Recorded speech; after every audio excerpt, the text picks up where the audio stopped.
Namaskar and welcome to Dr. Speak once again. And today is the first day actually of unlock, and so people are coming out.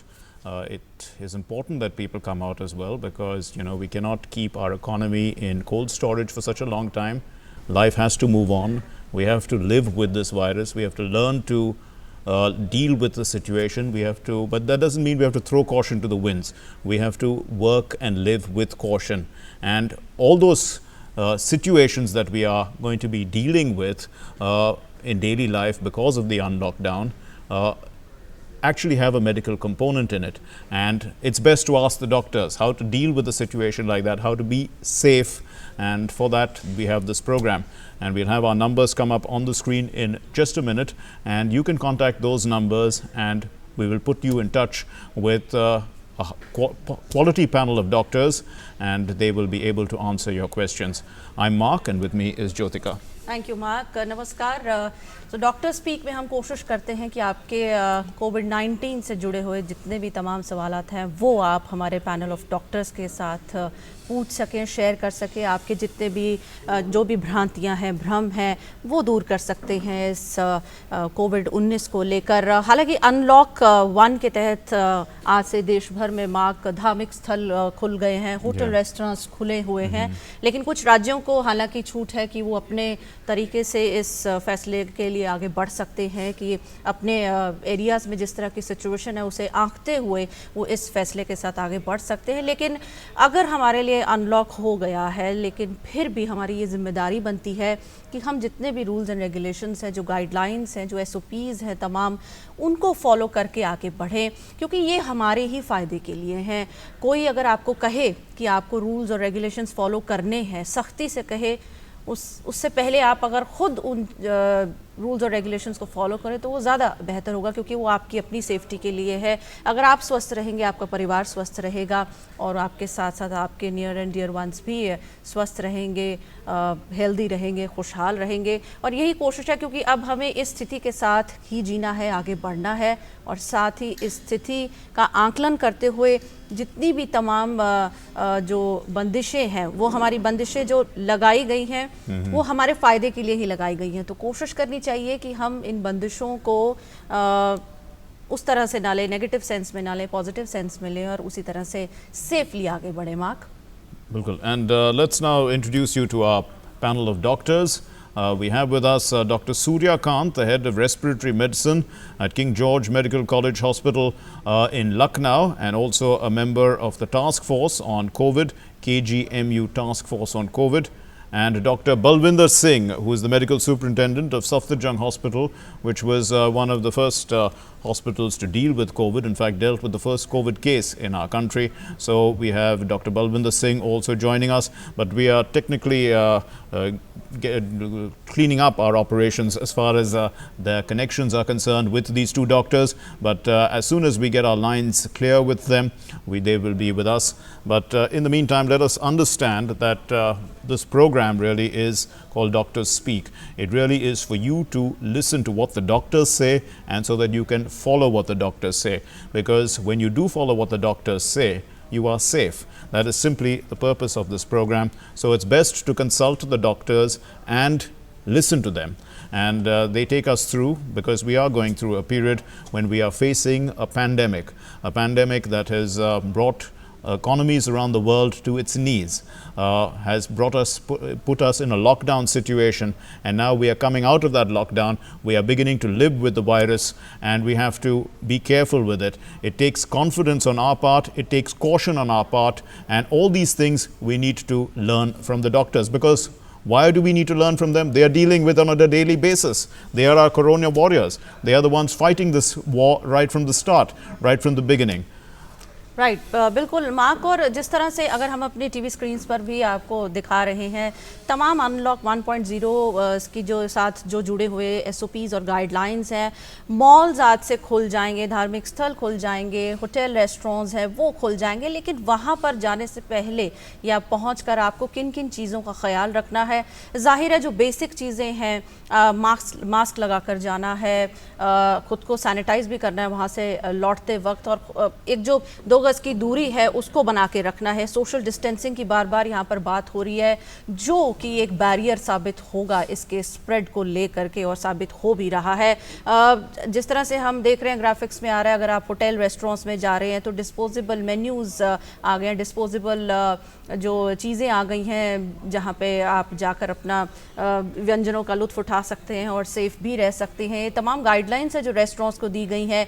Entry exit के gets अलग अलग होंगे बोला गया है। अगर आप किसी धार्मिक स्थल में जाते हैं वहाँ पर भी आपको एटलीस्ट 6 फीट की दूरी जो है वो बनाकर रखनी है। ये आपकी अपनी सेफ्टी के लिए है, दूसरों की सेफ्टी के लिए है, ताकि आप किसी ऐसी व्यक्ति के संपर्क में ना आए जो शायद किसी तरह के सिम्टम्स साथ लेकर आपके बराबर में खड़ा हो या खड़े हो सकते हैं। तो इन चीज़ों का ख्याल रखते हुए ही आगे बढ़ना है। और इसी बीच मार्क हमारे साथ हमारे डॉक्टर्स जो हैं वो जुड़ गए हैं और कुछ ही देर में हम उनके पास चलेंगे और तमाम उन आपके सवालों पर बात करेंगे जो भी आपकी क्वेरीज हैं, और किन किन चीज़ों का ख्याल रखना है आपको रोज़मर्रा की अपनी ज़िंदगी में। आपके घर में बच्चे हैं, बुज़ुर्ग हैं, अगर आपको काम के सिलसिले में बाहर स्टेप आउट करना है और जाना भी लाजमी है, क्योंकि इसके बिना शायद ज़िंदगी चलती नहीं है और ज़िंदगी रुकती नहीं है, आगे बढ़ती चली जाती है। लेकिन कहते हैं कि precaution is the best medicine.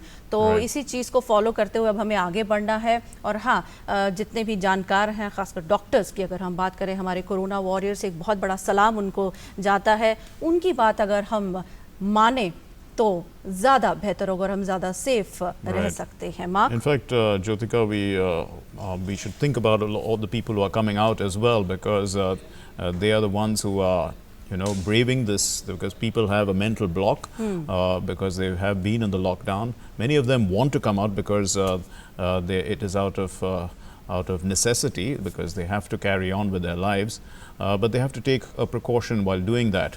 So we salute the people who are coming out as well to continue with their lives. It's an important way of it's an expression of your interest in in recovering the economy, in dealing with this situation, and also showing your own confidence in being able to face this pandemic and being able to say that I can stay safe from it. But we also have to remember that people, while taking this decision, are doing things which they have things in their minds. Like, for instance, they may be people who live alone. They may be people with small children.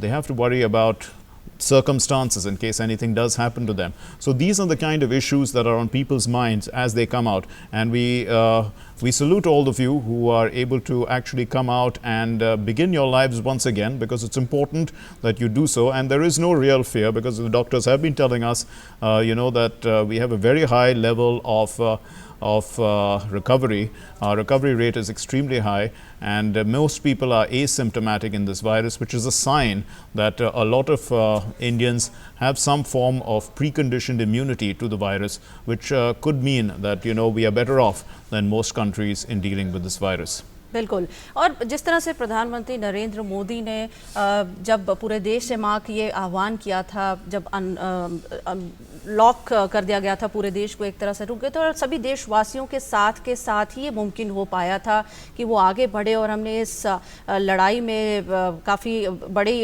संख्या में सफलता हासिल भी की है। और वो इसीलिए मुमकिन हो पाया है क्योंकि आप सब लोगों ने साथ दिया प्रधानमंत्री नरेंद्र मोदी का, क्योंकि एक अकेला आदमी कुछ नहीं कर पाता है। अगर आगे बढ़ना है, अगर एक टीम वर्क की तरह हम आगे बढ़ेंगे, एक फैमिली की तरह आगे बढ़ेंगे, तो किसी भी मुश्किल से निजात पाया जा सकता है। तो मेरे ख्याल से ये बहुत ज़रूरी होता है माँ कि हम हर चीज़ का ख्याल रखते हुए आगे बढ़े। यस, हमारे डॉक्टर्स हमारे साथ कुछ ही देर में अभी जुड़ जाएंगे। आज कुछ तकनीकी खराबी, इसी को कहते हैं मार्क डिजिटल जिंदगी अपने आप में जो हम नेचुरल जीते हैं वो तो बेहद आसान होती है। हम कुछ भी कर सकते हैं, हम आपस में बात करें, और यही अगर आप डिजिटली आपस में कनेक्ट होते हैं तो ये हम निर्भर करते हैं उस नेटवर्क पर, वो जल्दी से जल्दी हमारे साथ जुड़े। और फिर और इस लॉकडाउन के दौरान भी जिस तरह से डिजिटली और वर्चुअली बहुत सी चीज़ें हुई हैं, बच्चों की ऑनलाइन क्लासेस हुई मार्क, और लोगों ने आपस में भी एक दूसरे से डिजिटली कनेक्ट किया, वर्चुअली एक दूसरे से बातचीत की। तो ज़िंदगी के एक नए मायने हैं वो निकल कर सामने आए हैं, और डिजिटल ज़िंदगी किस तरह से होती है, शायद मुझे लगता है हमारा फ्यूचर कभी होगा तो अगर हम 2050 की अब स्टोरीज देखते हैं और पढ़ते we हैं can see इनके the बारे visuals में। that they are showing, that we are showing you also. These are the malls opening up in Yes. Delhi and other places, and we can see that you know, the protocols that are being strictly followed as per the guidelines of the Ministry of Health as well as the Ministry of Home. So these are very strict guidelines, and they are being adhered to by the mall owners, by the administrations of these malls, as well as by the people. So it's a new beginning in a sense, and it will last. People will get used to it, but yes, hopefully we will have a situation where we will not need so many restrictions in the future. But it's always good, you know, to keep ourselves aware that such a thing can happen. The invisible enemy that we are dealing with has changed our focus in a little way. It has made us more cautious. It has a presence of mind. We were going through life quite easily without any care, but now we have to be concerned about these things.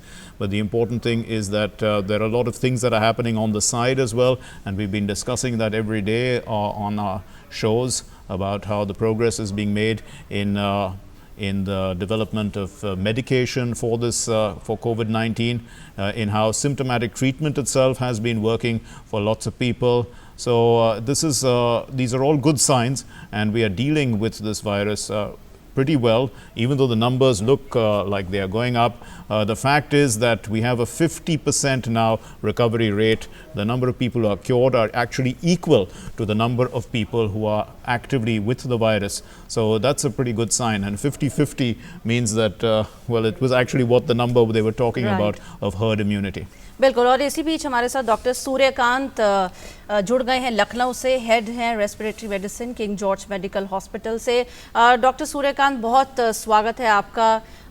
हम अभी बातचीत कर रहे थे कि ज़िंदगी ने जिस तरह से करवट ली है एक नए रूप में, हम अब वर्चुअल ज़िंदगी की ओर बढ़ रहे हैं, और हमने इस पिछले 3 महीने में इस ज़िंदगी को जिया भी है, और ये जिस जज्बे के साथ लोगों ने मिलकर इस ज़िंदगी को जिया है वो भी यहाँ पर काबिल तारीफ़।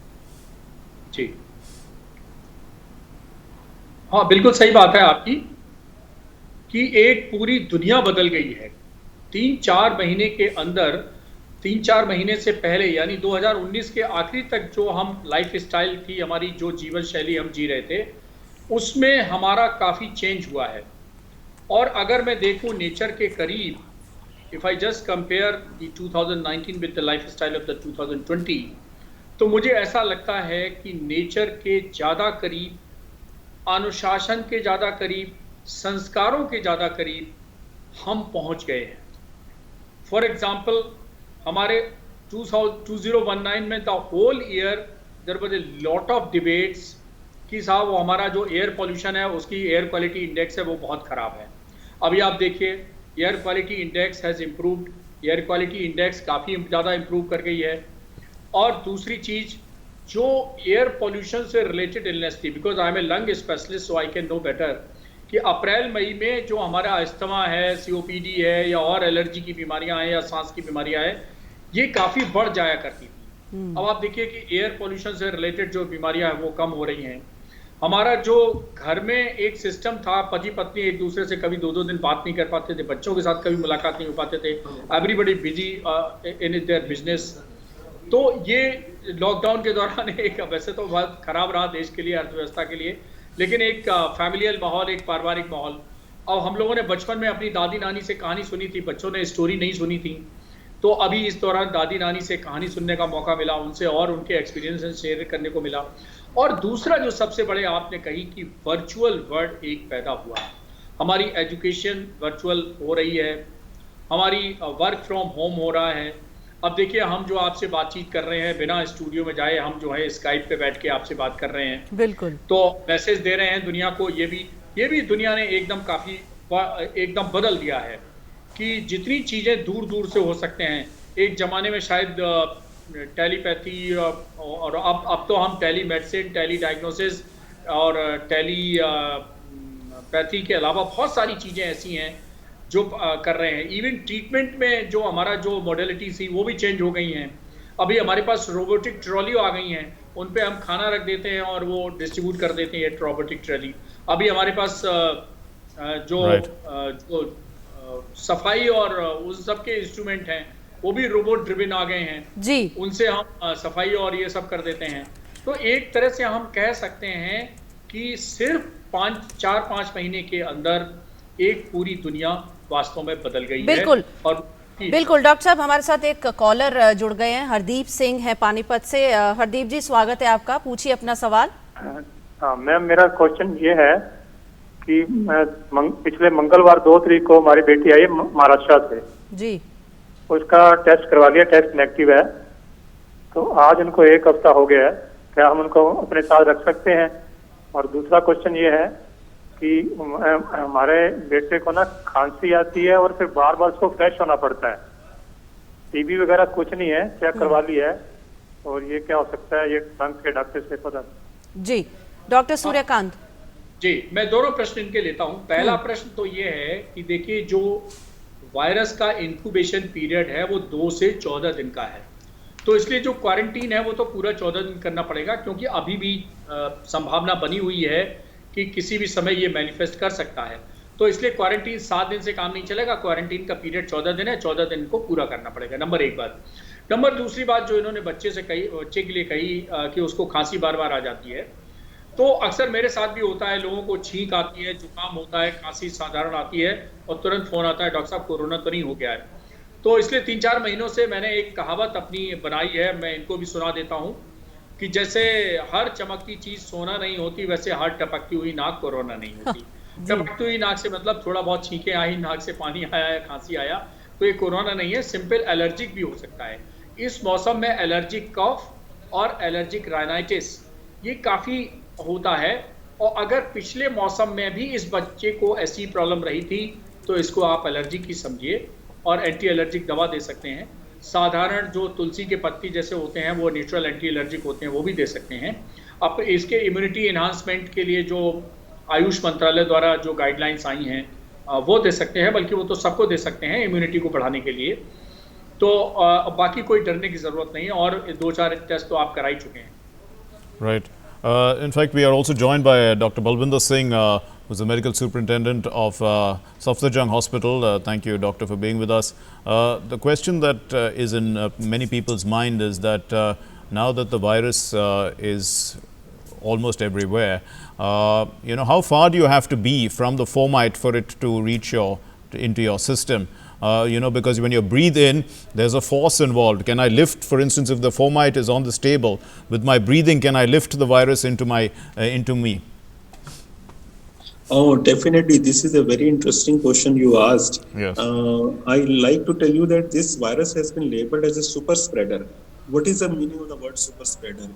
In this case, it is that it tends to spread by more than 2 or 3 pathways. First is that, of course, from mouth to mouth, nose to nose, and sneezing and coughing. There is a latest research that it has got a jolly well very easy. It gets transmitted through eyes also. Latest research is very much there. But as far as the fomites are concerned, let me be very clear that this virus is relatively a droplet nuclei which is little heavy. It tends to fall on the ground within a distance of 1 meter. So within a distance of 1 meter, whichever fomites are there, it is definitely going to settle on them. And see, there are controversial reports as the survival time. Let me tell you, there are many authentic reports from various Western countries, including our own. It tends to survive minimum, say, 10 to 12 hours to as long as 96 hours, 4 days.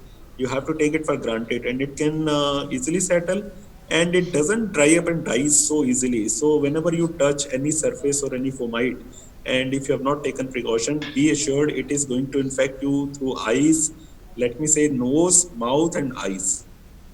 Right हमारे साथ एक collar जुड़ गए हैं, doctor Rajesh हैं greater Noida से। राजेश जी, स्वागत है, पूछिए अपना सवाल। मैडम, एक्चुअली क्या है कि मुझे कल से ना फीवर हो गया 99 के आसपास, माइल्ड फीवर है, और मेरे हाथ के तलवे में ना काफी जलन होती है, हाथ के तलवे में और पैर के तलवे में कल से। तो कल तो मैंने क्रोशीन खाया था, तो अब क्या करूं मैम? डॉक्टर सूर्यकांत आपके पास आते हैं। हाँ हाँ बिल्कुल, इनको पूछिए कि क्या इसके साथ साथ गले में खराश भी है, खांसी भी आ रही है, या सिर्फ थोड़ा फीवर हुआ है? जी, आप हमारे साथ हैं राजेश? जी जी मैम। हाँ, तो डॉक्टर साहब आपसे पूछना चाह रहे हैं कि आपके गले में कुछ खराश या खांसी ऐसा कुछ भी आप महसूस कर रहे हैं? नहीं, गले में कोई खराश तो महसूस नहीं कर रहे, थोड़ा सा लगता है कि ऐसे टाइप का, लेकिन जी। कोई ऐसा खराश नहीं है। मैंने गार्गल किया था, वैसे आवाज वगैरह में कुछ ऐसा नहीं है। जी। और ऐसा है कि ऐसा आपका तो जी मैम। सिर्फ ये मौसम बदलने के कारण जो फ्लू होता है वैसा ही लग रहा है, क्योंकि कोरोना से यूजुअली जो फीवर होता है वो थोड़ा तेज होता है और ड्राई कॉफ के साथ एसोसिएटेड होता है। फिर भी अगर आप पैरास्टामोल 1-2 दिन लीजिए, थोड़ा पानी उबाल के भाप लीजिए, और अगर उससे नहीं जाता है तो नेचुरली आप अपने जो सीएमओ ऑफिस हैं वहाँ फ़ोन कर सकते हैं, और ज़रूरत होगी तो आपकी टेस्टिंग कर ली जाएगी कोरोना के लिए। जी, Right. Dr. Suryakant, how people who are coming out now, they are what are the main things they should keep in mind? Because they have been relatively careful about because they have been at home. Now that they are coming out, there are quite a few people that they are going to be meeting. The social distancing, all these things are, they are good practices, but how practical are they, and how should people, what are the things that people should immediately keep in mind, cautions that they should be taking, precautions? Yeah, for so many weeks, so many months, they were inside the, actually locked classically inside the home. Yes. And now people are coming out. So I think 3 things to be remembered: that you have to maintain the physical distancing, number 1. You have to, of course, cover your nose and mouth with a mask. And number 3, frequently you have to wash your hands. So I would suggest, if you don't have the sanitizer, don't worry. If the facility of even soap is not available, keep a paper soap in your purse. So that is very important after 1 hour or 2 hours, because it is our practice that we can touch so many items. We are touching doors, we are touching the lift button, we are touching, of course, so many things in the office, outside the office. And so you need frequent hand wash. And that's why I would suggest that you keep the paper soap inside your purse.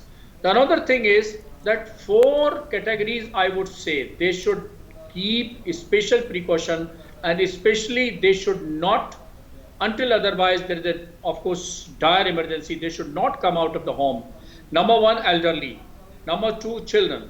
Number 3, all patients who are having chronic illness like diabetes, heart disease, lung disease, liver disease, kidney diseases, cancer, or they have been heavy smoker or some addiction or on cancer treatment. Among such type of patients, plus pregnant ladies. So until there is a dire emergency, they should not come out of the home. They should keep still inside the home, although unlock process is going on. But preferably they should remain inside the house, and a special precaution should be taken. If you are diabetic, your diabetes should be controlled. If you are asthmatics, your inhaler should be ready. You take inhaler as per your doctor's advice, and your asthma should be controlled. If you are having blood pressure or any heart disease, then of course you should take regular medication for controlling your blood pressure and heart symptoms. If you are having liver disease, of course your medication should be regular, and you should not have the altered liver function. And similarly, if you are under dialysis or any chronic renal disease, so of course every precaution you should take, and better you keep inside your home. Right. Doctor Balvinder आपके पास आना चाहेंगे। मैं doctor Suryakant की बात को आगे बढ़ाना चाहूँगी कि जब तक आपको इमरजेंसी ना हो, ज़रूरत ना हो, आप घर से बाहर ना निकलें। लेकिन चूंकि ये मॉल्स खुले हैं तो बहुत से हमारे जो दोस्त मित्र और जो लोग हैं देश के, वो ये समझते हैं कि अरे 2 महीने से लॉकडाउन था, बाहर निकलते हैं, चलते हैं। और विंडो शॉपिंग का भी बड़ा एक ट्रेंड है हमारे देश में। हमें ख़रीदना कुछ नहीं है, लेकिन हम हर चीज़ को टटोल कर ज़रूर देखते हैं। तो ऐसे लोगों को आप क्या एक मैसेज देना चाहेंगे? हाँ जी, ये आपने बहुत ही अच्छा सवाल किया है कि इतने टाइम लॉकडाउन में रहने के बाद इंसान की इच्छा करती है वो बाहर जाए। मैं कहता हूँ जरूर जाइएगा, मॉल में जाइएगा, शॉपिंग करने जाइएगा, लेकिन एक तो आप कोशिश करिए कि अपने हाथों में ग्लव्स पहनिएगा। देखिए मॉल में जाएंगे, शॉपिंग करेंगे, आप बहुत सारे ऑब्जेक्ट्स को टच करेंगे। अब दुकानदार जो है या मॉल वाले कितना ही सैनिटाइज क्यों ना कर लें, जब मल्टीपल हैंड्स लगेंगे तो उसमें इन्फेक्शन के चांसेस रहेंगे। रादर देन कि आप मॉल वाले को कुछ बोलें या उसके बारे में सोचें, आप अपने ग्लव्स जरूर पहनिएगा। और ग्लव्स पहनने से पहले आप देखिएगा बहुत सारे लोग मास्क पहनते हैं लेकिन वो लूज मास्क होता है, कभी वो नोज से उतार देते हैं, कभी मुंह से आधा ढकते हैं। ये मत करिएगा, पूरा उससे अच्छे से पहनिएगा। और एक बहुत अच्छी सलाह मैं दूंगा कि एक सिंपल सा हैंड सैनिटाइजर अपने पॉकेट में, अपने बैग में रख के जाइएगा। कई जगह आप जाएंगे, आपको पानी वहाँ नहीं मिलेगा इतनी आसानी से, तो आप हैंड से अपने सैनिटाइजर से अपने हैंड्स को सैनिटाइज करिएगा। और एक चीज मैंने और बोली है कि अब ये वायरस के बारे में बड़ा क्लियर कट है कि ये आंखों के थ्रू भी फैलता है।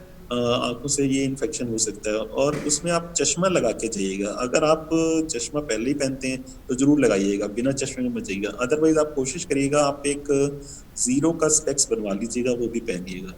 और बालों को आप हमेशा कवर करके जाएं, चाहे वो जेंट्स हो चाहे लेडीज हो। आप बिल्कुल एक बालों को इस तरह से कवर करिएगा कि बाल सारे अंदर हो, कवर हो, कैप होनी चाहिए। क्योंकि आपके एक चीज ध्यान रखना है कि बालों के थ्रू ये वायरस, मैंने बोला था, इनएनिमेट ऑब्जेक्ट्स पे काफी देर तक सर्वाइव करता है, वो अपने बालों के ऊपर भी बैठ सकता है। तो आप आए, कैप पहन के जाएं, आए और अपने बालों को उसके बाद खोलें। और तीसरा ये देखिएगा कि आप जो शूज या चप्पल पहन के जाते हैं, कृपया जब घर में आए तो उसको दरवाजे के पास ही उतार दें, उसको अंदर मत ले जाइएगा। अपने घर में घुसते ही सबसे इम्पोर्टेंट प्रिकॉशन है, सीधा सब सामान एक जगह रखिएगा और सिंक पे जाइएगा और जाके अपने हाथ धोइएगा अच्छे से, और फेस धोइएगा। अपने नोज के आसपास जो डीप कट्स होते हैं, डीप एरियाज होते हैं, उसमें अच्छे से साबुन लगाइएगा। और इसके अलावा जो अपनी कोहनियों तक अपने हाथ को धोइएगा, ये एहतियात बरतिएगा। कोशिश करिएगा पेपर टॉवल लीजिएगा, नहीं तो आप टॉवल जो लें उसको वहीं उसी जगह रहने दें, उसको बार बार यूज ना करें। यदि मल्टीपल लोग यूज ना करें तो अच्छी बात है, लेकिन घर में कोई बात नहीं, आपने एक टॉवल रखा हो उससे आप कर सकते हैं। अपने बालों को ढकिएगा, लेटेस्ट रिवाइज बालों को ढकिएगा, हाथों में ग्लव्स पहनिएगा, टाइट फिटिंग मास्क पहनिएगा, और अपने शूज को अपने आके घर के बाहर उतारिएगा। ये बहुत आपको हेल्प करेगा। जी, बहुत महत्वपूर्ण बातें आपने बताई डॉक्टर साहब। एक स्कॉलर हमारे साथ है, सुजीत है दिल्ली से। सुजीत, स्वागत है आपका, पूछिए अपना सवाल। जी, मेरा सवाल ये है, मेडिकल रिप्रेजेंटेटिव जो कि डॉक्टर से मिलते हैं तो उनसे लोगों को कोरोना फैलने का कितना खतरा है और खुद वो कितना प्रोन है, या जैसे बोलते हैं कि डॉक्टर से ना मिले, बट अपनी जॉब ही ऐसी रहती है मेडिकल रिप्रेजेंटेटिव की जहाँ पर डॉक्टर से मिलना जरूरी होता है, और ज्यादातर सारी इंडियन कंपनीज खुल चुकी है, तो उन्होंने काम स्टार्ट कर दिया और प्रेशर भी काफी बनाते हैं लोगों पर कि हाँ आपको इतने डॉक्टर मिल रहे हैं। तो ऐसे में कितना खतरा है मेडिकल रिप्रेजेंटेटिव को, और उनसे कितना खतरा है फैलने का, कि कोरोना कितना फैलेगा, फैल सकता है? जी, डॉक्टर सूर्यकांत आपके पास आएंगे इस सवाल के साथ। देखिए, ऐसा है कि डॉक्टर के पास बाई चॉइस तो कोई आता नहीं है, डॉक्टर के पास सभी लोग बाई कंपल्शन आते हैं, पहली बात तो ये है। और दूसरी बात ये है कि जितना आपको किसी और से रिस्क है उतना ही डॉक्टर से रिस्क है। डॉक्टर चूंकि बहुत पहले से अवेयर हैं, इसलिए वो प्रोटेक्शन अपना खुद रखते हैं, अपने प्रिकॉशंस खुद रखते हैं। आप वैसे भी देख लीजिए पूरे देश में तो एक्सेप्शनली कुछ डॉक्टर्स इन्फेक्ट हुए हैं। अदरवाइज जैसे मैं अपने किंग जॉर्ज मेडिकल यूनिवर्सिटी का उदाहरण दूं तो सिर्फ और सिर्फ एक जूनियर डॉक्टर हमारा इतने 4 महीने के दौरान इन्फेक्ट हुआ है। तो डॉक्टर्स को चूंकि पता है ट्रांसमिशन कैसे हो सकता है, इन्फेक्टेड एयर से हो सकता है, इन्फेक्टेड फोमाइड से हो सकता है, एरोसॉल से हो सकता है, तो they are usually keeping the precautions. हाँ, अब जैसे आपने कहा कि मिलना है तो मिलने में वही रूल यहाँ भी लागू होता है। फिजिकल डिस्टेंसिंग आप बनाए रखेंगे, आप मास्क लगाए रखेंगे। तो अगर ये सब प्रिकॉशन, यूनिवर्सल प्रिकॉशंस ले रहे हैं, तो चाहे आप डॉक्टर से मिलें चाहे नॉन डॉक्टर से मिलें, एक ही जैसी प्रिकॉशन आपको लेनी है और एक ही जैसी रिस्क है। तो इसलिए कोई एक्स्ट्रा रिस्क डॉक्टर से नहीं है। बिल्कुल। डॉक्टर सूर्यकांत, ये भी जानना चाहेंगे, जैसे कि हमें डॉक्टर बलविंदर ने बहुत महत्वपूर्ण बातें बताई कि जब आप बाहर स्टेप आउट करेंगे, क्योंकि मॉल्स वगैरह अब खुल गए हैं, तो मॉल्स में एक मिथ है, भ्रम है, या ये कितनी सच्चाई है, इसे आप क्लियर करें हमारे दर्शकों के लिए, कि जो सेंट्रलाइज्ड एसी है सिस्टम एक मॉल्स में होता है, और वो जाहिर है कि आप उससे तो बच नहीं सकते, तो आप उसमें कैसे सेफ रह सकते हैं, वो कितना सेफ है नहीं है, इस पर आप अगर रोशनी डालें। देखिए, बिल्कुल सही है, सेंट्रलाइज एयर कंडीशनर जहां भी होगा वहाँ पर सेम एयर रोटेट करती है और वहाँ ट्रांसमिशन का खतरा ज़्यादा होता है, इससे कोई डिनाई नहीं कर सकता। अब ये तो एक पॉलिसी मैटर है, एक एयर कंडीशनिंग वालों को और इलेक्ट्रिशियन वालों को थोड़ा सा इसमें इनोवेशन करना पड़ेगा। मेरे ख्याल से हुआ भी है, जहाँ तक मुझे जानकारी है कि एयर कंडीशन वालों ने और उन्होंने कुछ ऐसा किया है कि कुछ एग्जॉस्ट सिस्टम लगाने की कोशिश की है। थोड़ा सा मॉडिफिकेशन के बाद सेंट्रल एयर कंडीशनिंग में भी ये मॉडिफिकेशन हो जाता है कि सेम एयर रोटेट ना करे। लेकिन ये बात सही है कि जहाँ जहाँ सेंट्रल एयर कंडीशन होगा, चाहे वो सिनेमा हॉल हो, चाहे वो शॉपिंग मॉल हो या कोई दूसरा एरिया हो, तो इनमें ऑफ कोर्स जो कंटामिनेशन है या जो स्प्रेड है, जो चांसेस ऑफ इन्फेक्शन है, वो ज़्यादा होगा।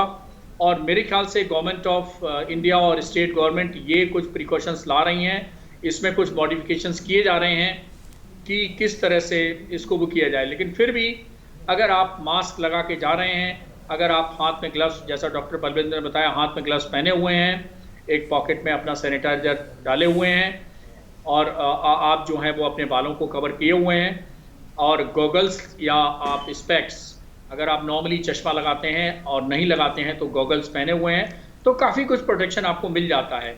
लेकिन फिर भी मैं ये बात ज़रूर कहूँगा कि centrally air condition without modification, जिनमें अभी तक मॉडिफिकेशन नहीं किया गया है, एग्जॉस्ट सिस्टम नहीं लगाए गए हैं, उसमें खतरा ज़्यादा है। जी डॉक्टर बलविंदर, आपके पास भी आएंगे। जैसे कि डॉक्टर सूर्यकांत बता रहे थे कि जब आप पब्लिक प्लेसेस पे जाते हैं, जाहिर है हर चीज़ पब्लिक है, हर चीज़ जो आप इस्तेमाल करते हैं वो पब्लिकली अवेलेबल है, फिर चाहे वो टॉयलेट्स की बात की जाए, शौच की बात की जाए। तो इसी तरह से अब मॉल्स में, और अगर धार्मिक स्थल हैं या और तमाम होटल है, रेस्टोरेंट्स हैं, तो कॉमन टॉयलेट्स भी हैं, जो कि मेरे हिसाब से बहुत एक बड़ा कारण एक इन्फेक्शन का बन सकता है। अगर मैं सही हूँ, आप इससे कितना सही मानते हैं? देखिए, ये बहुत आपने ठीक बोला है। देखिए, जितनी पब्लिक ज़्यादा जाएगी जिस जगह में, चाहे वो टॉयलेट्स हों, चाहे पब्लिक मॉल में कोई शॉप हो, ये एक थोड़ा सा इम्पोर्टेंट देखना है, ऑब्जर्वेशन है कि हर आदमी तरीका प्रिकॉशन नहीं लेता है, अनुशासन नहीं रहते हैं। अभी जैसे सोशल डिस्टेंसिंग है, एक तो आप दूसरे उससे दूर रहिएगा। जब एक आदमी एक पर्टिकुलर सिविक कम्युनिटी में जा गया है तो आप रुक जाइएगा। दूसरा ये है कि अगर आपने ग्लव्स पहने हुए हैं, आपने मास्क पहना हुआ है और आप थोड़ा सोशल डिस्टेंसिंग का ध्यान रखते हैं, तो प्रिकॉशन तो आपको खुद ही लेनी है, दूसरे पे डिपेंड नहीं करना है। तो इस तरह से अगर आदमी, हर इंसान सोचेगा तो ठीक रहेगा। अच्छा, दूसरा ऐसा है कि मैं एक चीज़ और बताता हूँ कि बहुत सारे लोग जब जाते हैं बाहर, ग्लव्स सब लोग नहीं पहनते, तो कम से कम आप इतना कर सकते हैं कि soap strips are easily available, good quality soap strips रखिएगा। कहीं ना कहीं आपको पानी मिलेगा, तो वॉशरूम जाते हैं तो इमीडिएटली बाहर आके अपना सोप स्ट्रिप से हाथ धोइएगा। और मॉल में जाते हैं तो थोड़ा सा ध्यान रखिएगा कि मॉल में हर चीज़ को टच ना करें, जो चीज़ आपको ज़रूरत है उसको लीजिएगा। फल लेने जाते हैं आप, मार्केट से सब्जियां लेके आते हैं, अब आपको एक बड़ा इंपॉर्टेंट, देखिए ये पॉइंट ध्यान में रखना है। आप बाहर से कोई भी चीज़ खरीद के लाएंगे, आपको दो चीज़ें नजर आएंगी, एक तो वॉशेबल होंगी, दूसरी नॉन वॉशेबल होंगी। जो चीज़ आप वॉश कर सकते हैं, वेजिटेबल्स ला रहे हैं, आपको रनिंग वाटर में धो के उसको साफ करके पैकेट बना लीजिएगा। फल लेके आ रहे हैं, उसको पानी में थोड़ा सा मीठा सोडा डाल दीजिएगा, उसको भी वॉश करिएगा, पैकेट में बना के डाल दीजिएगा। जो आइटम्स आपकी वो हैं जो वॉशेबल नहीं है, अब ध्यान उस पर देने का है। वॉशेबल नहीं है तो जिस दिन सनलाइट निकला, थोड़ी देर सनलाइट का एक्सपोजर कर लीजिएगा। सनलाइट में अल्ट्रावायलेट रेज होती हैं, वो ये वायरस को बहुत जल्दी एलिमिनेट कर देता है विद इन फ्यू सेकेंड्स। आप सनलाइट में उसको रखिएगा। और वॉशेबल चीज़ों को आप देख लीजिएगा कि आप, एक चीज़ और, जो लोग ऑफिस जा रहे हैं उनके लिए बहुत इंपॉर्टेंट है, आप सुबह ऑफिस जाते हैं, शाम को घर आते हैं, तो आप अपना ड्रेस जो है ला के उसको वॉशिंग में डाल दीजिएगा। Don't wear the same dress every day. थोड़ा इसमें परेशानी जरूर होगी, आपके कपड़े जरूर बढ़ जाएंगे धोने के लिए, लेकिन इसको ये बहुत अच्छा इंपॉर्टेंट प्रिकॉशन है। इटली से एक स्टडी आई थी कि भी शूज के ऊपर ये वायरस जो है बहुत जल्दी सेटल होता है, और सॉक्स के ऊपर, क्यों? उसमें मॉइस्चर है देखिए, और वो वहाँ पे जाके सेटल हो सकता है। तो आप थोड़ा सा अपने शूज को डेली जो है ना अच्छे कपड़े से साफ करिएगा। सॉक्स हैं, आप धुली सॉक्स जरूर पहनिएगा रोज। और मास्क के बारे में एक चीज मैं और कहना चाहता हूँ कि हर आदमी के पास ना N95 मास्क नहीं होता है। ट्रिपल प्लाई मास्क अगर आप लेते हैं तो वो 24 घंटे इफेक्टिव नहीं रहता है। वो मास्क आप 12 घंटे पहने, उसके बाद उसको डिस्कार्ड कर दें। अब कॉटन का मास्क है, मैं सोचता हूँ कि भी जहाँ तक अपने को प्रोटेक्ट करने का सवाल है, आप कॉटन का मास्क लीजिएगा और उसको डेली आके शाम को धोइएगा। और स्नीजिंग जब आपको आए घर में आके, स्नीजिंग के टाइम पे इंसान को पता चल जाता है, इमीडिएटली आप सिंक के पास जाइएगा, स्नीज करिएगा, टिश्यू पेपर अपने पास रखिएगा, हैंड सैनिटाइजर रखिएगा। और इसके अलावा एक चीज और बहुत ध्यान देनी है, जी। बाहर जा रहे हैं आप, छोटे छोटे ग्रुप्स में लोग चाय पी रहे हैं, मैं देख रहा हूँ, खाना खा रहे हैं, गोलगप्पे वाले की दुकान के पास खड़े हुए गोलगप्पे खा रहे हैं, बिल्कुल। तो के मन में ना किसी तरह का भय नहीं है। और मैं आपको कहना चाहता हूँ कि मुझे ये डरा या मैं पैनिक नहीं होना चाहिए मेरी बात सुन के। अभी जुलाई के और अगस्त के महीने में देखना कि जैसे कहते हैं ना, सुनामी ऑफ कोरोना केसेस आएगा, बहुत केसेस आएंगे, उसी हिसाब से थोड़ा सा टेस्ट भी बढ़ेंगे, पर हमें डरना नहीं है। और अगर हम एहतियात बरतेंगे ना, तो मैं आपको बताता हूँ कि हम इसको कंट्रोल कर पाएंगे, हम डॉक्टर्स भी इसको कंट्रोल कर पाएंगे और पब्लिक खुद भी कंट्रोल कर पाएगी। तो सिवाय social distancing is basically a vaccine, और precautions are like you the best capsules and tablets that you can use for this. बिल्कुल, बहुत महत्वपूर्ण बातें। डॉक्टर साहब, ओम प्रकाश दिल्ली से हमारे साथ जुड़े हैं। ओम प्रकाश जी, पूछिए अपना सवाल। नमस्कार जी। मेरे बेटे को 23 तारीख को रिपोर्ट आई थी पॉजिटिव, कोरोना पॉजिटिव। हेलो जी जी, जी। तो वो होम क्वारंटाइन में हमने रखा, डॉक्टर ने बोला कि आप घर पे रख सकते हैं। तो कल उनको पूरे दिन हो जाएंगे, यानी कि 17 दिन के लिए बोला था उन्होंने, 17 दिन पूरे हो जाएंगे। तो अभी हमने जांच कराने के लिए बोलते हैं, तो वो क्या डॉक्टर कह रहे हैं कि वो जांच कराने की जरूरत ही नहीं है। जी, तो आप पूछना चाह रहे हैं कि उनकी जांच कराई जाए या ना कराई जाए? जांच कराई जाए, ना कराई जाए, और आगे दिक्कत आई तो फिर क्या करेंगे? जी, डॉक्टर सूर्यकांत आपके पास आएंगे सवाल के साथ।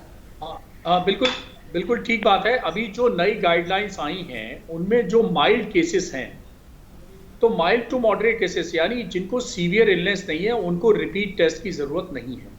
देखिए, कोरोना को मैं कहता हूं ये कोरोना नहीं, कोरोना यात्रा है। जैसे आपके साथ ट्रेन में कोई बैठ जाता है, 2-4 घंटे के सफर में साथ रहता है, इसी तरह कोरोना की एक 28 दिन की यात्रा है। उसकी टाइमलाइन आप देखिए तो पहले दिन इन्फेक्ट होता है, फिर 1 हफ्ते के बाद कुछ एंटीबॉडी बनना शुरू हो जाती हैं, 3 हफ्ते के बाद वो एंटीबॉडी भी खत्म होना शुरू हो जाती है, एंटीजन भी फॉर्मेशन खत्म हो जाता है, और पूरी तरह से आप अब अगर आपके पेशेंट को बुखार नहीं है या और कोई तकलीफ नहीं है, इसका मतलब है कि लक्षण उसके खत्म हो गए हैं। तो कोरोना तो अपना 28 दिन के बाद बाय बाय करके अपने आप चला जाता है, तो इसलिए कोई घबराने की जरूरत नहीं है। माइल्ड केसेस में नई गाइडलाइन के अनुसार रिपीट टेस्ट नहीं करवाया जाता है, इसलिए आप बिल्कुल टेंशन मत लें, किसी रिपीट टेस्ट की जरूरत नहीं है। और आप पूरा 28 दिन का इनका जो आइसोलेशन है, वो पूरा क्वारंटीन है, जो पूरा करवा दीजिए। 17 दिन हो गए, 11 दिन का और प्रिकॉशन ले लीजिए। उसके बाद ये किसी के साथ बैठ सकते हैं, खेल सकते हैं, दौड़ सकते हैं, खाना खा सकते हैं, कुछ भी कर सकते हैं। तो आप टेंशन मत लीजिए, माइल्ड केसेस में रिपीट टेस्ट नहीं किया जाता। Right. Dr. Balwinder Singh, from today also religious places have started, and we are a country where people are great believers and they have been away from their gods for a long time, and it's important that many of them would like to go and worship. What would you like to say to them and to maintain to see that they don't spread the virus? देखिए, आपने ये बहुत अच्छा सवाल बोला। मैं खुद कल जब मैंने टीवी पे देखा कि रिलीजियस प्लेसेस खुल रहे हैं, तो मेरे मन को अच्छा लगा, क्योंकि हर इंसान जो है अपने मंदिर में, अपने धर्म में, गुरुद्वारे में, जहाँ पे भी जाता है, वो जाना चाहता है, चर्च में या कहीं पे भी। पर सवाल अल्टीमेटली वही आता है कि जब आप जा रहे हैं तो आपके माइंड में 2 चीजें होनी चाहिए दिमाग में। आपने पहले तो अपने आप को तो बचाना ही है, self is always very important, लेकिन आप ये भी ध्यान रखिएगा कि आपके आगे या पीछे कोई और खड़ा है, उसकी लाइफ भी इम्पोर्टेंट है। तो इसके लिए सबसे इम्पोर्टेंट है, जब धर्म स्थल पे जाएं तो सबसे पहला कि सोशल डिस्टेंसिंग का बिल्कुल अनुशासन के साथ पालन करें। दूसरा, वहाँ पे जैसे मंदिर में हम जाके घंटी बजाते हैं या प्रसाद लेके जाते हैं और देते हैं, पंडित जी को देते हैं या गुरुद्वारे में प्रीस्ट को देते हैं, ये सब नहीं करना है। आप जा रहे हैं वहाँ पे अपने मन की पीस ऑफ माइंड के लिए, आप जाइएगा। और जाने से पहले आप वहाँ पे अक्सर ये देखिएगा, इग्नोरेंस नहीं होनी चाहिए आपके अंदर। पानी है, पानी से अपने पैर अच्छे से धोइएगा, अपने हाथ अच्छे से धोइएगा, और अपने हैंकी अगर आपको यूज करना है, रिलीजियस प्लेस में जा रहे हैं तो हैंकी आप अपना ही यूज करेंगे। अक्सर आप देखेंगे रिलीजियस प्लेसेस पे टॉवल्स पड़े होते हैं, तो उन टॉवल्स को, उन कपड़ों को मत यूज करिएगा। आप घर में जाने से पहले सोचिए कि मैं मंदिर जा रहा हूँ, तो वहां पे जाने से पहले मुझे अपने साथ क्या क्या लेके जाना है। कोई खाने की चीज ना लेके जाएं, वहां मंदिर के बाहर कुछ बांटे नहीं, कपड़ा अपना लेके जाएं, हो सके तो सोप स्ट्रिप्स लेके जाएं, वहां पे अपने सोप स्ट्रिप से हाथ धोएं और फिर अंदर जाएं, पैरों को साफ करें, हाथों पैरों को धोएं, अंदर चले जाएं और जाके ज्यादा समय भी ना बिताएं। वहां पे बहुत ज्यादा समय बिताएंगे तो भीड़ इकट्ठी होगी, तो इन चीजों का ध्यान रखिएगा। तो मैं सोचता हूँ कि ये एक बहुत अच्छा, आपको दर्शन भी हो जाएंगे, आपकी पीस ऑफ माइंड भी रहेगी और बाकी लोग भी प्रोटेक्टेड रहेंगे, आप भी प्रोटेक्टेड रहेंगे। Right. बिल्कुल। Dr. Suryakant, another question is with regard to restaurants Yes. opening. Now, people are going to be eating food from outside, and we have been ordering food in a sense which has been packed. But safe food practices are one of the ways in which you can keep this virus away. What would be, I mean, we have all been eating, in the lockdown period, we've been eating at home, so that those safe food practices would be maintained in the home. But now they are going to be in the public place, in a restaurant. What advice would you give people? Actually, if you ask my personal liking, I always like the home food. Yes. Actually, best food, it is cooked by your mother, your wife, your sister, your daughter even. True. So if you see, if I used to compare, when the lockdown begins, my daughter used to cook only two things, the tea and of course the Maggi. But during lockdown, my daughter, of course, developed her cooking skills, and now she can cook almost 10 items, 10 That's items. great. So still I would suggest that don't rush restlessly to the restaurants. First, for last more than 2 months, you are of course eating your of course homemade food, and that is also very good. So slowly and slowly go to the restaurant. Of course, you are eager, you are very much restless for going to restaurant. Go slowly and slowly, and all restaurant people are also requested that they should not allow, as per the government rules, that 50% of the seat, they should be maximum 50% seats in the restaurant they can be occupied. So this rule should be obeyed. And the first and second, then the important thing is that before entering into the restaurant, go to the washroom, wash your hands, and even after taking the food, you wash your hands and then come out. Another thing is that, of course, even you are family member, still you have to make the physical distance. So it's not necessary that on one table you are sitting on all 8 people or 7 people together. So you can share 2 tables, 4 by 4. I mean, 4 people are sitting on one table, 4 people are sitting on another table. And of course, avoid the, of course, of course, for example, you should avoid the the items they are not well cooked or not hot. I mean, usually you can avoid the salads, you can avoid the cold drink, you can avoid the other things, curd, etc. So whatever the cooked properly, and you should ensure that the chef, the waiter, everybody should wear the gloves and of course the head cover. And similarly, of course, go for the digital money. So don't exchange the money at the counter. So payment should be done by digital transaction. I mean, such kind of course, precautions they should be, of course, followed. Right. Doctor Suryakant, एक सवाल मैं अपनी तरफ से भी एक पूछना चाहूंगी कि जब आज हम ऑफिस आ रहे थे तो मैंने रास्ते में देखा कुछ बच्चे आइसक्रीम के लिए भी बहुत जिद कर रहे थे। तो आइसक्रीम, और मैंने सुना उनकी माताओं को कहते हुए कि आइसक्रीम सेफ नहीं, अभी नहीं खानी है, अब गर्मी का वक्त है, आइसक्रीम बच्चे जाहिर है मांगेंगे और आइसक्रीम वाले घूम भी रहे हैं आइसक्रीम लेकर। तो ये बताइए कितना सेफ है? देखिए, ऐसा है कि यूजली अब आप आयुष मंत्रालय की आप देखिए एडवाइजरी देखिए, तो आयुष मंत्रालय ने साफ कहा है कि जितने गर्म पेय हैं, चाय है, कॉफी है, सूप है, बाकी सब चीजें आप ज्यादा लें, स्टीम लें, गार्गिल करें, गरारा करें, काढ़ा पिएं, ये सब दी गई हैं चीजें। यूजली कहा गया है कि कोल्ड ड्रिंक, आइसक्रीम अवॉइड करें 2 कारणों से। एक तो जब आप कोल्ड ड्रिंक, आइसक्रीम वगैरह मतलब आप अपर एयरवे को ठंडा रखते हैं तो अपर एयरवे की जो इम्यूनिटी है वो कम हो जाती है। अपर एयरवे को अगर आप गर्म रखते हैं तो अपर एयरवे की इम्यूनिटी बढ़ जाती है। थोड़ा बहुत अगर एलर्जिक राइनाइटिस है आपको तो ये भी प्रोवोक करते हैं कोल्ड ड्रिंक वगैरह। आपको अस्थमा है तो ये अपर एयरवे प्रोवोक करते हैं। और कोई भी इम्यूनिटी कंप्रोमाइज्ड है, चाहे वो जनरल इम्यूनिटी कंप्रोमाइज है या नाक की आपकी इम्यूनिटी कमजोर है क्योंकि आपको नाक की एलर्जी है, आपकी गले की इम्यूनिटी कमजोर है क्योंकि फेरेंजाइटिस या साइनोसाइटिस है, या आपकी लंग की इम्यूनिटी कमजोर है क्योंकि अस्थमा है, अगर आपकी कहीं की भी इम्यूनिटी कमजोर है तो कोई भी इन्फेक्शन होने का खतरा ज्यादा होता है। दूसरी बात, जरूरी नहीं कि जो आइसक्रीम सड़क पे बेच रहा है वो ग्लव्स पहने हो, तो ये भी देखना पड़ेगा। मास्क का इंश्योर करें कि मास्क लगाए हो, ग्लव्स पहने हो, हाइजीनिक हो। तो ठीक है, अगर बच्चे नहीं मान रहे हैं तो आप कभी कभी दे सकते हैं, लेकिन ये सब चीजें इंश्योर करनी पड़ेंगी। और फिर भी जितना हो सके अवॉइड करें, वो ज्यादा ठीक है। अगर घर में ही बनाना है तो घर में कुछ जैसे पना आम का बनाया जा सकता है, वो दिया जा सकता है। घर में लस्सी बनाई जा सकती है, वो दी जाती है, क्योंकि आपको पता है कि आपने सब कुछ हाइजीनिक तरीके से बनाया है, सेफ तरीके से बनाया है, बाहर का जहां तक हो सके।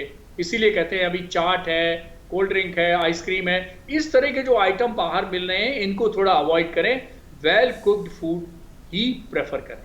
बिल्कुल। डॉक्टर बलविंदर, आपके पास आना चाहूँगी। We all are living in nuclear families these days, और सोसाइटीज़ में हम सब लोग रहते हैं। हम कल भी ये बात कर रहे थे, हमारे जो सेटअप है रहने के वो अब थोड़े से बदल गए हैं। ऐसे में जब कॉमन पार्क होता है वहाँ बच्चे अक्सर खेलते देखते हैं, या बड़े लोग भी बच्चों के साथ नीचे घूम रहे होते हैं। कितना सेफ है बच्चों का इस तरह से खेलना, या फिर किन किन चीज़ों का एहतियात बरतना चाहिए? हाँ, देखिए ये सवाल बहुत ही चैलेंजिंग और बड़ा इंटरेस्टिंग सवाल पूछा आपने, और इसमें बच्चे और बड़े।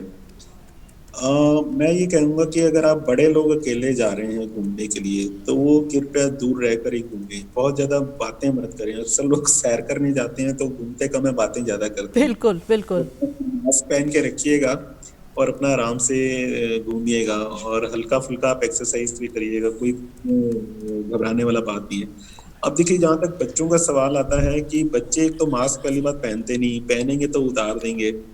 तो मेरा अगर पर्सनल ओपिनियन कोई ले तो बच्चे को अपने साथ ही ले जाइएगा, बच्चे को अपने साथ घुमा लीजिएगा, मास्क लगाए और बच्चा आपके साथ घूमे। उसको थोड़ा समझाना होगा कि देखो अभी ग्रुप में नहीं खेलना है। अब ग्रुप में खेलेंगे तो देखिए definitely there is a risk of exposure, क्योंकि एक बच्चा भी, it's a matter of little sorry don't mind common sense, एक बच्चा भी पॉजिटिव होगा तो ग्रुप में सारे बच्चे जो है ना एकदम से पॉजिटिव हो जाएंगे और ये तकलीफ का कारण बनेगा। बिल्कुल। पेरेंट ये अपने बच्चे को साथ लेके जाएं, बच्चे को ग्रूम करें, उसको समझाएं, उसको काउंसलिंग दें। एजुकेट करने से बच्चे के एटीट्यूड में चेंज आता है। तो अपने साथ बच्चे को सेफली घुमाइएगा और इकट्ठे ग्रुप में मत छोड़िएगा, वो ज्यादा ठीक रहेगा। Right, we have a caller online. Om Prakash is calling in from Ghaziabad. Om Prakash, please ask your question. आप अपना सवाल पूछिए। सर नमस्कार जी। मेरे दो प्रश्न हैं जी।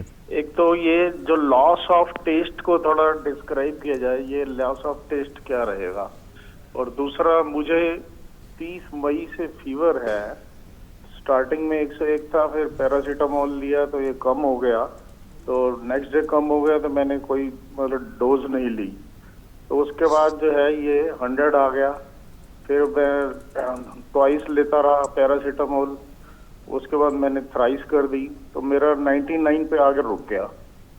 तो मैंने कल भी कोई डोज नहीं ली, तो क्या कहते हैं, ये रात को मैंने देखा तो कुछ नहीं था, 99 ही था, लेकिन आज अर्ली मॉर्निंग 6:45 पर ये 101 था। तो उसके बाद फिर आज डोज ली है तो क्या कहते हैं अब 98.5 है। मुझे क्या करना चाहिए? आपकी उम्र कितनी है ओम प्रकाश जी? 61 ईयर्स। डॉक्टर सूर्यकांत आपके पास आएंगे। देखिए ओम प्रकाश जी, जो नहीं करना चाहिए आप सब वही कर रहे हैं। इसको सेल्फ मेडिकेशन बोलते हैं। भाई ऐसा करिए, किसी अपने डॉक्टर साहब से संपर्क करिए, पूरी जांच करवाइए। आज 8 तारीख हो गई और 30 मई यानी 9 दिन से आपको फीवर चल रहा है। इसको इग्नोर मत करिए। केवल पैरास्टामोल एक छोटी दवा है, वो डॉक्टर नहीं है। तो आप कृपया डॉक्टर से संपर्क करिए, अपना इन्वेस्टिगेशन कराइए और उसके हिसाब से जो बीमारी, जो डायग्नोसिस पकड़ में आती है उसके हिसाब से स्पेसिफिक ट्रीटमेंट करिए। 8-9 दिन बहुत होते हैं, कृपया ऐसा ना करें। जी डॉक्टर सूर्यकांत, अगर आप इसी बात को आगे बढ़ाएं, ये जो सेल्फ मेडिकेशन का जो चलन होता है, खुद से paracetamol, I think he also asked about loss of taste, doctor. हाँ, loss of taste also, जी। देखिए लॉस ऑफ टेस्ट अगर इनको है और फीवर भी साथ में है तो ये कोरोना का स्ट्रॉन्ग केस बनता है इनका।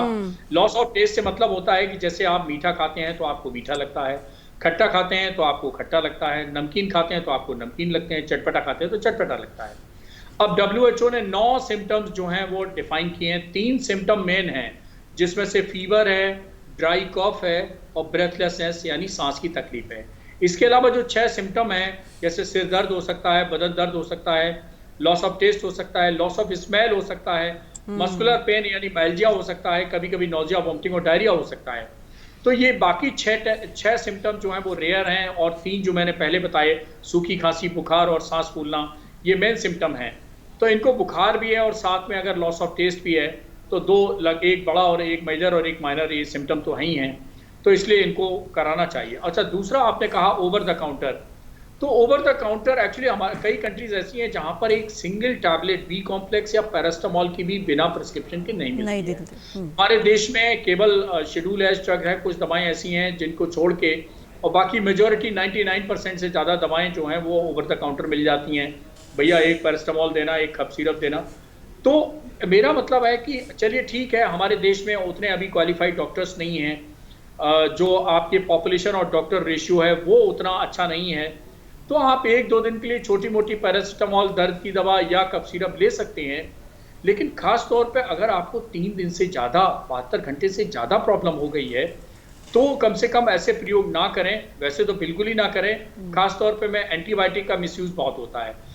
तो पैरासिटामोल या छोटी मोटी दवा तो आप ले सकते हैं, चलो कोई बात नहीं, दर्द पेन किलर ले सकते हैं, लेकिन खास तौर पर एंटीबायोटिक तो एक भी दिन बिना प्रिस्क्रिप्शन के आप मत लें, बिना डॉक्टर की सलाह के मत लें।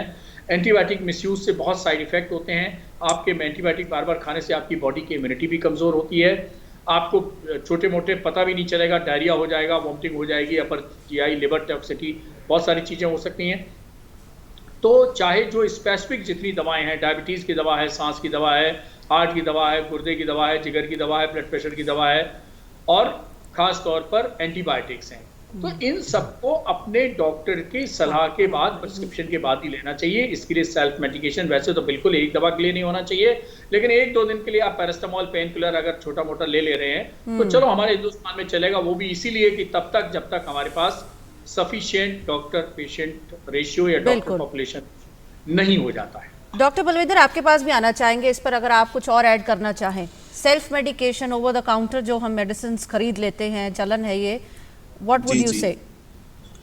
देखिए, मैं इस केस के बारे में पहले तो इनको बता दूं कि इसमें बड़ा क्लियर है, लॉस ऑफ टेस्ट जो है एक बहुत ही रेयर सिम्टम है कोविड में। इनके केस में वो नहीं है कि ये कोरोना की वजह से है, पहला तो ये क्लियर होना चाहिए इनको।